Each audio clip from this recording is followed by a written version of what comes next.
వైఎస్ఆర్సీపీలో ఒక వెలుగు వెలిగిన విజయసాయిరెడ్డి వైసీపీకి రాజీనామా చేసి రాజకీయాల నుంచి తప్పుకున్న తర్వాత విజయసాయిరెడ్డి నందమూరి కుటుంబంతో భేటీ అయ్యారు అనేటువంటి వార్తలు వస్తున్న నేపథ్యంలో ఎవరితో విజయసాయిరెడ్డి భేటీ అయ్యారు, ఆ భేటీకి కారణం ఏంటి అనేది పూర్తి స్థాయిలో విశ్లేషణ చేసుకుందాం. ప్రస్తుతం మనతో పాటున్నారు ప్రముఖ రాజకీయ విశ్లేషకులు, ప్రముఖ సీనియర్ జర్నలిస్ట్ దుర్గా కుమార్ గారు. సార్తో మాట్లాడదాం. సార్ నమస్తే. సార్ నమస్కారం కృష్ణ, మన వీక్షకులకు కూడా. సార్, రాజకీయాల నుంచి తప్పుకున్న తర్వాత విజయసాయిరెడ్డి గారు నందమూరి కుటుంబంతో భేటీ అయ్యారు. ఎవరితో భేటీ అయ్యారు, ఆ భేటీకి కారణం ఏంటి అంటే ఏం చెప్తారు?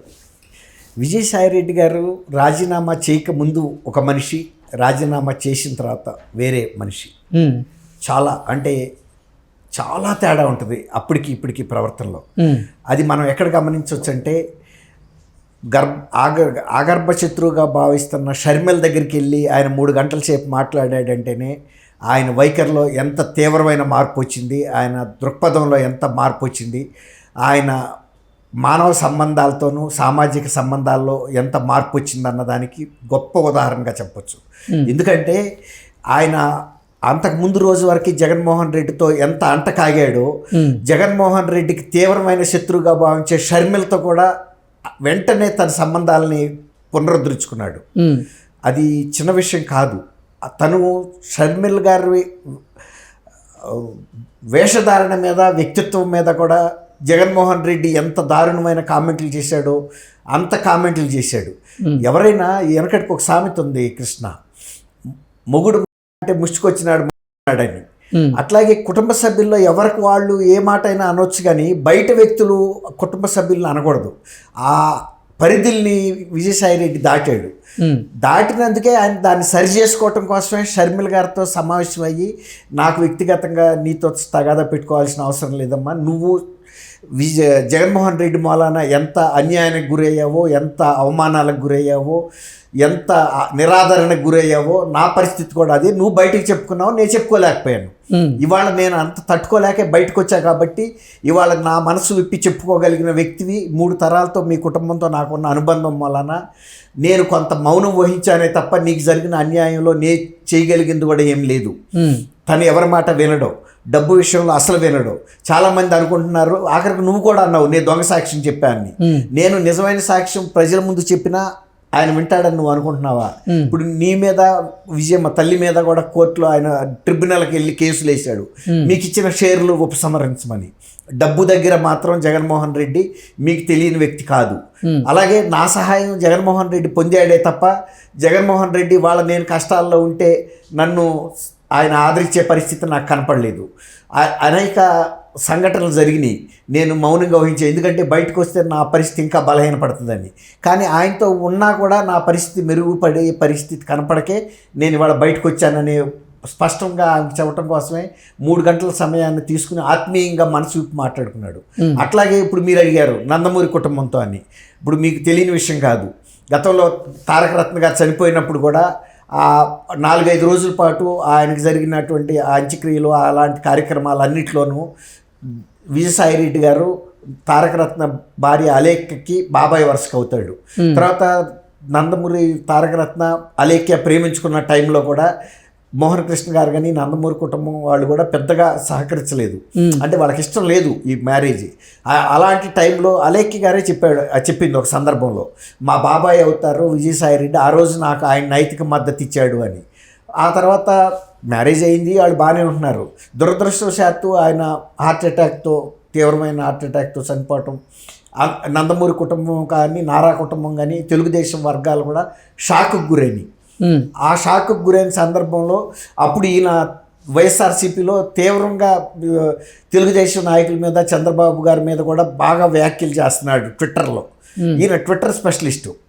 అప్పుడు చనిపోయినప్పుడు అప్పటికే పరిస్థితి చాలామంది అనుమానించారు, ఇతనికి వైఎస్ఆర్సీపీలో పరిస్థితి బాగాలేదు విజయసాయిరెడ్డికి, ఇక అక్కడ ఇమ్మడలేడు. ఈ అవకాశాన్ని ఉపయోగించుకుని బాలకృష్ణ గారితోనూ చంద్రబాబు నాయుడు గారితోనూ ఆ సందర్భాల్లో కలిసి మాట్లాడుతూ ఉండేవాడు పక్కన కూర్చుని. అది చాలా వైరల్ అయినాయి. ఈ పార్టీ కూడా మారిపోతాడు, ఈ కుటుంబ అనుబంధం ఉందని ఒక దీంతో. అప్పుడు ఆయన వీళ్ళతో సన్నిహితంగా మెలిగిన మాట వాస్తవం. కానీ ఆ తర్వాత వీళ్ళ మీద వ్యతిరేకతగా కూడా చేశాడు. ఇప్పుడు రాజీనామా చేసిన తర్వాత తను సామాజికంగా ఉండేటువంటి బాధ్యత వల్ల ఆయన ఫామ్ హౌస్కి ఆలేఖ్య గారిని వాళ్ళ పిల్లల్ని పిలిపించుకుని ఆయన సరదాగా వాళ్ళతో కాలక్షేపం చేస్తూనే ఆయనే పోస్ట్ చేశాడు. చాలా వైరల్ అవుతున్నాయి. ఎందుకంటే నందమూరి కుటుంబంలో సబ్బిరాలామి ఆలేఖ్య గారు ఇప్పుడు ఈయన రాజీనామా చేసిన తర్వాత తన పరిస్థితి అంటే ఒక రకంగా సమాజానికి ఇతరులకి కూడా ఒక మెసేజ్ ఇవ్వదలుచుకున్నాడు విజయసాయి రెడ్డి. నేను పార్టీలో ఉన్నప్పుడు నా రిలేషన్స్ వేరు, ఇవాళ నేను ఎవరికి బానిసను కాదు, ఎవరి మోచేతి కింద నీళ్లు తాగటం లేదు, నా వ్యక్తిత్వం నా ఇష్టమైన వాళ్ళని నేను కలుస్తాను. అది షర్మిల కావచ్చు, విజయం కావచ్చు, అలేఖ్య కావచ్చు, లేకపోతే ఇంకా ఎవరన్నా తెలుగుదేశంలో వ్యక్తులు కూడా కావచ్చు. అయితే తెలుగుదేశంలో వ్యక్తులు అంటే ముఖ్యంగా లోకేష్ బాబు దగ్గరకో లేకపోతే చంద్రబాబు నాయుడు గారి దగ్గరకో వెళ్ళేటట్టు పరిస్థితి ఉండదు. ఎందుకంటే ఆయన తన పరిమితులకి మించి ఇటీవల కాలంలో చంద్రబాబు నాయుడు గారి గురించి చాలా తీవ్రమైన వ్యాఖ్యలు చేశాడు. ఒకవేళ కనుక చంద్రబాబు నాయుడు ప్రాణాలతో ఉంటే నేను 2029లో మేము అధికారంలోకి వస్తే అని ఆ స్థాయిలో తను మాట్లాడకూడదు. తను ఒక పరిమితమైన మాటలే మాట్లాడాలి అంతే తప్ప చంద్రబాబు నాయుడు గారు అనే వ్యక్తి ఒక తెలుగుదేశం అనేది ఒక జాతీయ పార్టీగా కూడా ఉంది, ఒక ప్రాంతీయ పార్టీయే కాదు. దానికి తోడు ఆయన 3 సార్లు ఇప్పటికే ముఖ్యమంత్రిగా చేసి 4వసారి చేస్తున్నాడు. తెలుగుదేశం శ్రేణులకి చాలా ఒక ఆదర్శనీయమైన వ్యక్తి, ఉన్నత వ్యక్తిత్వం ఉన్న వ్యక్తి ఆయన. నువ్వెప్పుడన్నా ఒక ప్రత్యక్ష ఎన్నికల్లో మొన్న నువ్వు నెల్లూరు నుంచి నీ సొంత నియోజకవర్గం నుంచి పోటీ చేసి విపరీతమైన బిల్డప్ ఇచ్చి ప్రతి మీటింగుల దగ్గర పెద్ద పెద్ద భోజనాలు ఏర్పాట్లు చేసినా కూడా నిన్ను చూడటానికి కానీ భోజనం తినడానికి కూడా ఎవడు రాలా నీకు. ఎందుకు రాలేదంటే నీకు ప్రజాకర్షణ లేదు. బిల్డప్ ఇచ్చారు, పెద్ద ఆయన వస్తున్నాడు, ఇదిగో ఎవరా పెద్ద ఆయన అంటే ఎవరో వస్తారనుకుంటే సుబ్బారావు నువ్వు వచ్చావా అన్న టీని చూపించగానే ముఖం తిప్పి వెళ్ళిపోయారు. భోజనాలు ఉన్నాయని ప్రకటనలు చేశారు, బిర్యానీలు ఉన్నాయని ప్రకటనలు చేశారు, తిన్నదేవడం. కొంతమంది పిండం వేసినా కానీ కాకులు తినమంటారు చూసారా, అట్లా ఈయన ఎంత ఆతిథ్యం వచ్చినా నెల్లూరు జిల్లా సొంత జిల్లాలోనే ఆయనకి నిరాదరణ ఎదురైంది. అలాంటి వ్యక్తి ఇవాళ తనకి చంద్రబాబు నాయుడు గారి మీద అంత స్థాయి వ్యాఖ్య చేయటమే ఒక రకంగా ఇవాళ ఆయన ఆ పార్టీలోంచి వెళ్ళిపోవటానికి కూడా ఆయనే రియలైజ్ అయ్యాడు. నేను నా స్థాయిని మించి మాట్లాడి అనవసరమైన శత్రుత్వాలను కొరుక్కు తెచ్చుకున్నాను, అసలు నా పార్టీలో నా ప్రాణానికి ఉన్న హామీ ఎంతవరకు అనేది ఆయన తర్కించుకున్నాడు. ఎవరైతే దుర్గకుమారి గారు విజయసాయి రెడ్డి నందమూరి కుటుంబంతో భేటీ అవ్వడానికి కారణం ఏంటి? ఆయన నందమూరి కుటుంబాన్ని అడ్డు పెట్టుకొని ఇప్పుడు తెలుగుదేశం పార్టీలోకి వచ్చేటువంటి ప్రయత్నం ఏమైనా చేస్తున్నారా, లేదంటే ఆయన మీద కొన్ని అవినీతి ఆరోపణలు వస్తున్నటువంటి నేపథ్యంలో ఆ ఆరోపణల నుంచి బయటపడేందుకే ఇప్పుడు నందమూరి కుటుంబం సహాయ సహకారాలను ఆయన కోరుతున్నారా అంటే ఏం చెప్తారు? అంటే ప్రయత్నిస్తున్న తప్పులేదు కదా కృష్ణ గారు. ఇప్పుడు ఆమె నందమూరి కోడలుగా ఉన్న ఆమె ఈయనకి కూతురు అవుతుంది. తర్వాత ఆమె భర్తను కోల్పోయింది, ఆమె బాబాయిగా పిలిపించుకున్నాడు, మాట్లాడాడు. ఒక ప్రయత్నం చేయటంలో తప్పులేదు. కానీ అంతకుముందు మాట్లాడిన మాటలు, తర్వాత ఆయన చేసిన కాకినాడ పోర్టుకి సంబంధించి కానీ కాకినాడ సెజకి సంబంధించి కానీ ఇలాంటి తీవ్రమైనటువంటి అంశాల విషయంలో తెలుగుదేశం రాజీ పడుతుందని నేను అనుకోను. ఎందుకంటే తెలుగుదేశం ప్రజలకి బాధ్యత పడాల్సిన పార్టీ, పడిన పార్టీ. తెలుగుదేశానికి ప్రజలకి బాధ్యతగా ఉంటుంది తప్ప ఇలాంటి బంధుత్వాలను లేకపోతే పార్టీకి వ్యతిరేకంగాను నాయకులకి వ్యతిరేకంగా ఇంత దుందుడుకు ప్రకటనలు చేసి కార్యకర్తలను వేధించాడు, సోషల్ మీడియా ద్వారా పోస్టులు పెట్టించిన వ్యక్తిని తెలుగుదేశం క్షమిస్తుందని అయితే నేను అనుకోను. తెలుగుదేశంలో చేర్చుకునే అంశం కూడా వాళ్ళు అసలు పని ఏమైనా ఇంక ప్రజాబలం ఉందా? మొన్న ఏమైనా సానుభూతి వచ్చిందా? ఆయన రాజీనామా చేస్తే ఉంటే ఎంత పోతే ఎంత అని వైఎస్ఆర్సీపీ వాళ్ళు అన్నారు, ప్రజలు కూడా అంతే అన్నారు.